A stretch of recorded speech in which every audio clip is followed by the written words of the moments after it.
Hello my dear friends, welcome to my vlog. Hope all of you are fine. তো সকাল সকাল বের হয়ে গেছি, যাবো একটু নিউ মার্কেট, কিছু কাজ আছে, দেন সেখান থেকে বাইক নেশনে যাব। আমার যে 20,000 কিলোমিটার বাইক সার্ভিসিং, সেটার জন্য স্লট বুকিং দিব। তো খুব সুন্দর একটি সকাল, এখন বাজে 10:19। আমি রওনা হয়ে গিয়েছি। যেহেতু রমজান মাস, খাওয়া দাওয়ার কোনো প্যারা নেই, তো চলেন যাই। আর আজকে যেতে যেতে আপনাদের সাথে একটি বিষয়ে আলাপ করব। সেটি হচ্ছে আমি Fzs বাইকটি কেন কিনেছিলাম। 150cc কমিউটার সেগমেন্টে বাংলাদেশে যে বাইকগুলো রয়েছে, তার মধ্যে অন্যতম জনপ্রিয় একটি বাইক হলো এই Yamaha Fzs ভার্সন 3 বলি, আর এই সিরিজটার কথাই বলি। ভার্সন 1 তো 2008 সালে লঞ্চ হয়েছিল, তারপর থেকে ব্যাপক জনপ্রিয়তা পেয়েছে এই বাইকটি। ভার্সন 2, এরপর আসলো ভার্সন 3। এই বাইকটি কেনার অন্যতম যে প্রধান কারণ রয়েছে, সেটি হচ্ছে এর কমফোর্টেবিলিটি। তো যেহেতু আমি সিটি রাইড করি ম্যাক্সিমাম টাইম, আর টুকটাক লং রাইডেও যাব, তো সেহেতু আমি কমফোর্টের কথাটা আগে চিন্তা করেছি। এর যে সিটিং পজিশন এবং আপরাইট হ্যান্ডেল বার, যা খুবই কমফোর্টেবল। 2 নম্বরে আমি যেই বিষয়টি কনসিডার করেছিলাম, সেটি হচ্ছে এর বিল্ড কোয়ালিটি। বিল্ড কোয়ালিটি অনেক ভালো অন্যান্য বাইকের তুলনায়, যার কারণে এই বাইকটি আমি কিনেছি। বাইকটির প্রত্যেকটি পার্টস, প্লাস্টিক কিটগুলো ABS প্লাস্টিক দিয়ে তৈরি। এছাড়াও সামনের যে ব্রেক ডিস্ক রয়েছে, সেটিও খুব ভালো মানের। তো ওভারঅল বাইকটির বিল্ড কোয়ালিটি অনেক ভালো, অনেক ডিউরেবল। আমি প্রায় 3 বছরের বেশি হয়ে গিয়েছে এটি চালাচ্ছি, তো এখনও বাইকটি নতুনের মতোই রয়েছে। ওভারব্রিজ রেখে মানুষ রাস্তা দিয়ে পারছে, মানে আমাদের দেশে মানুষ কবে যে ঠিক হবে। একটু আগেই একজন হঠাৎ করে বাইকের সামনে চলে এসেছিল। বাইকের ফ্রন্ট ব্রেকে যে ABS ব্রেকিং দেওয়া হয়েছে, এটি আমার এই বাইকটি কেনার পেছনে অন্যতম একটি কারণ ছিল। কারণ তখন যখন 2019-এ আমি বাইকটি কিনেছিলাম, তখন আমার জানা মতে অন্যান্য বাইকগুলো এই সেগমেন্টে ABS তখনও দেয়নি। তো এই ABSটি আমার জন্য একটি আকর্ষণের জায়গা ছিল। আর ইয়ামাহার ব্রেকিং তো অলওয়েজ অনেক ভালো, নো ডাউট।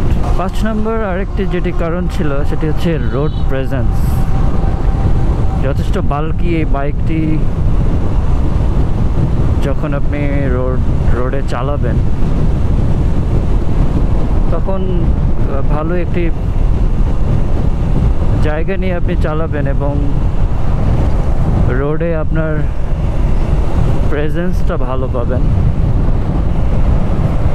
অন্যান্য ছোট যে বাইকগুলো রয়েছে, সেগুলোর মতো আপনার মনে হবে না, যথেষ্ট বড়সড় একটি বাইক চালাচ্ছেন বলেই মনে হবে। তো আরেকটি যে বড় কারণ ছিল এই বাইকটি কেনার পেছনে, এর ওয়াইড টায়ার। পেছনে 140 সেগমেন্টের যে টায়ার ব্যবহার করা হয়েছে, এটি যখন রোডে চলবে তখন মনে হয় যে রাস্তার সাথে কানেক্টেড রয়েছে বাইকটি। লাস্টলি পছন্দের যে কারণটি রয়েছে, সেটি হচ্ছে কসমেটিক লুক। বাইকটি খুবই সুন্দর লাগে আমার কাছে, যেটি একটি স্পোর্টি ভাব আছে। সামনের হেডলাইটটি যথেষ্ট অ্যাগ্রেসিভ। ওভারঅল বাইকটি স্পোর্টি ডিজাইনের এবং খুবই আকর্ষণীয়। এই ব্রিজটি ভাঙা, সালেহপুর ব্রিজ। এর পাশে নতুন ব্রিজ হয়েছে।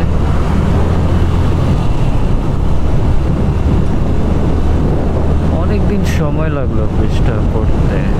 এই পাশে গাবতলী ব্রিজের কাজটা চলছে। অনেক সুন্দর করে ডিজাইন করা হয়েছে ব্রিজটির। আর এটি হচ্ছে পুরনো যে ব্রিজ।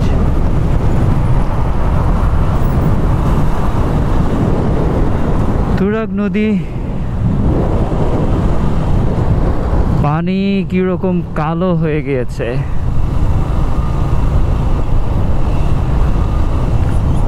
দূষিত নদী দূষণ বন্ধ করা উচিত আসলে আমাদের।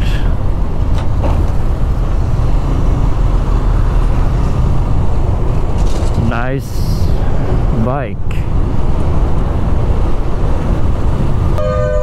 চলো না ঘুরে আসি অজানাতে, যেখানে নদী এসে থেমে গেছে। অ্যাক্সিডেন্টের অন্যতম একটি কারণ কি জানেন? সেটি হচ্ছে লেন পরিবর্তন। আমাদের এই ঢাকা শহরে কেউ লেন মানে না, আমরাও মানি না। কেউ মানে না তো কেউই মানতে পারে না। তো এই নির্দিষ্ট লেনে যদি সবাই চলতো তাহলে অ্যাক্সিডেন্টের মাত্রাটা অনেক কমে যেত বলে আমি মনে করি। জ্যাম এই শহরে থাকা আসলে খুবই কঠিন।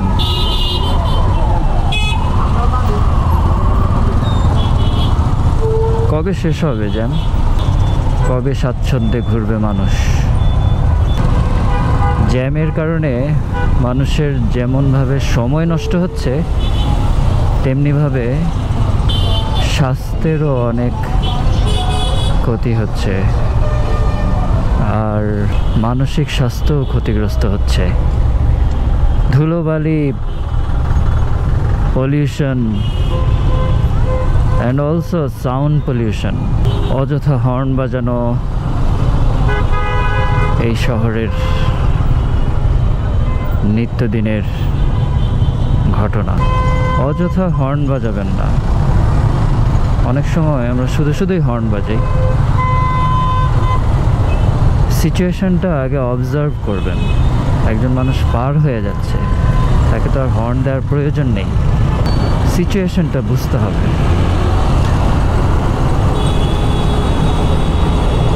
সময় দিন, ধৈর্য ধরুন, কন্ট্রোলে থাকুন।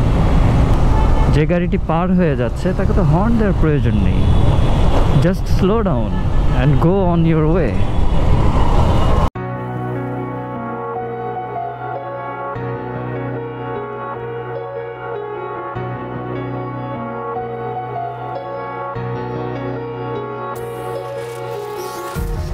Empty hearts and neon lights, they're playing with my mind. Gotta get out of here tonight. Oh, I wanna run off and fly, and I'll tell myself it's fine to be alone. New market থেকে jam ঠেলতে এখন আমরা আসলাম মাল্টিপ্ল্যানে। তো বিষয় হচ্ছে যে একটা ছোট্ট জিনিস নিতে হবে। আমার ইয়ারবাডসটা নষ্ট হয়ে গেছে, নতুন একটি ইয়ারবাডস নেব। এই হচ্ছে ঢাকার ঐতিহ্যবাহী ঘোড়ার গাড়ি। ইফতারের সময় হয়ে গেছে, তো পানি দিই, রাস্তার থেকেই পানি কিনে নিলাম। হয়তো রাস্তায় ইফতার করতে হবে পানি দিয়ে।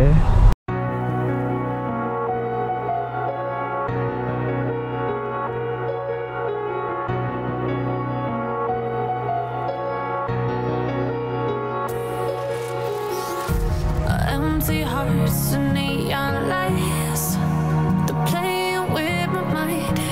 Gotta get out of here. সারাদিন জার্নি করলাম, এখন ফাইনালি বৃষ্টিতে ভিজে এসে কাবাব সাথে বাটার নান আর হচ্ছে প্লেন নান খাচ্ছি। Somewhere that finally feels like home. Oh, oh, oh. I hate all this overthinking. Oh, oh, oh, oh.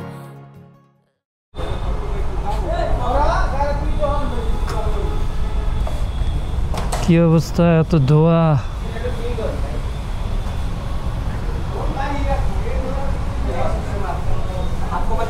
তো ঠিক আছে, থ্যাংক ইউ, দেখা হবে। Fzs ভার্সন 3 আমার অন্যতম পছন্দের একটি বাইক। তিনটি মেজর কারণ আমি যদি বলি, তাহলে প্রথমত এর রাইডিং কমফোর্টেবিলিটি, এটা রয়েছে wide seat, upright handlebar and a comfortable sitting position. আপনি অনায়াসেই সিটি রাইড করতে পারবেন without any back pain, any kind of pain. And also এটা দিয়ে লং রাইড করা যাবে। দ্বিতীয় কারণ হচ্ছে বাইকটির বিল্ড কোয়ালিটি। বাইকটির বিল্ড কোয়ালিটি অন্যান্য এই সেগমেন্টের যে বাইকগুলো রয়েছে তার থেকে অনেকটাই বেটার। এর plastic quality, ABS plastic use করা হয়েছে এবং অন্যান্য ইনগ্রেডিয়েন্টসের কোয়ালিটি অত্যন্ত মানসম্মত এবং উন্নত মানের। আর থার্ড যেই কারণটি রয়েছে সেটি হচ্ছে এর ব্রেকিং অ্যান্ড হ্যান্ডলিং ক্যাপাসিটি। এক কথায় এর ব্রেকিং অ্যান্ড ব্যালেন্স। এবার ইয়ামাহার ব্রেকিং অসাধারণ। এর সামনে রয়েছে এবিএস, সিঙ্গেল চ্যানেল এবিএস, এবং পিছনে রয়েছে ডিস্ক ব্রেক। আর এর পেছনে যে 140 সেগমেন্টের টায়ারটি রয়েছে, যার মাধ্যমে আপনি টোটাল যে ব্যালেন্সটি পাবেন বাইকের, সেটি অসাধারণ। তো এই সব কিছু মিলিয়ে আমি বাইকটি কিনেছিলাম। কমফোর্টেবলি রাইড করছি এবং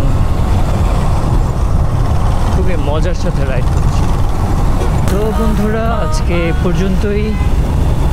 দেখা হবে অন্য কোথাও, অন্য কোনো বিষয় নিয়ে, অন্য কোনো ব্লগে। টিল দেন, টেক কেয়ার, আল্লাহ হাফেজ।